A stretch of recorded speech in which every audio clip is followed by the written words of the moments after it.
So he came from the other direction. And this is supposedly before S4 was built. Well, see, the 49ers came through before it, but he was out there when S4 was operating. He did his stuff when it was operating. He did it like 2 years after Bob's story came out, but he had no idea about the UFO stuff. This guy is an archaeologist. His name is Jerry Freeman, and he had an idea. He wanted to track the history of the 49ers, the groups of settlers who came across the country in 1849 to get to the California goldfields. So he had a unique idea. He infiltrated the Nevada test site from the south and the west and traveled all the way across it. He sneaked across it, avoiding security, knew he was trespassing, but he would travel at night and hide under rocks and in caves during the day. He made it all the way up to Papoose Lake. This was in, see, the story is 1997. So it's after the Bob Lazar story has come out. This guy has no idea about Bob Lazar. He has no idea about flying saucers. He's not into that. But he traveled all the way up to Papoose Lake. And in his story, and I inherited a lot of his files, he says he was out at night by Papoose, and all of a sudden, out of nowhere, a door opens up. I mean, like just a door in space, a light, a bluish light that opened up, a doorway to who knows where, and then poof, it was gone. This guy had no idea about flying saucers, Bob Lazar, John Lear, any of this stuff. But that's the story he told. Unfortunately, as he traversed the Nevada test site, he ran into pockets of radiation and contracted cancer and died.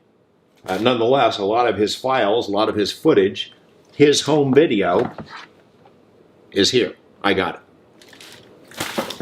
It's a great story. The arch.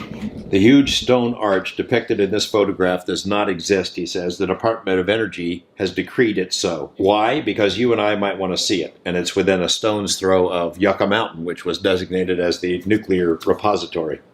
So he was petitioning Senator Reid to say, look, that stone arch is out there. The Department of Energy doesn't want to admit it because people would want to see it, and it's a crime to not allow people to see it. As far as the Department of Energy goes, it doesn't exist because they don't want people asking to see it. They don't want people to access that. This guy did. He got out there, took pictures of it, and petitioned Senator Reid and others to acknowledge that it's out there and to let people in to see it. And that is his Ark of the Covenant. That's what he went there for. He found that carving, 1849, in some rocks adjacent to Papoose Lake. And that was one brave dude and committed. And that's pretty ballsy. The guy could have been arrested, thrown into jail. I think there were people who wanted to throw him into jail after he admitted his story that he'd trespassed, because it was pretty clear that, in fact, he'd been out there.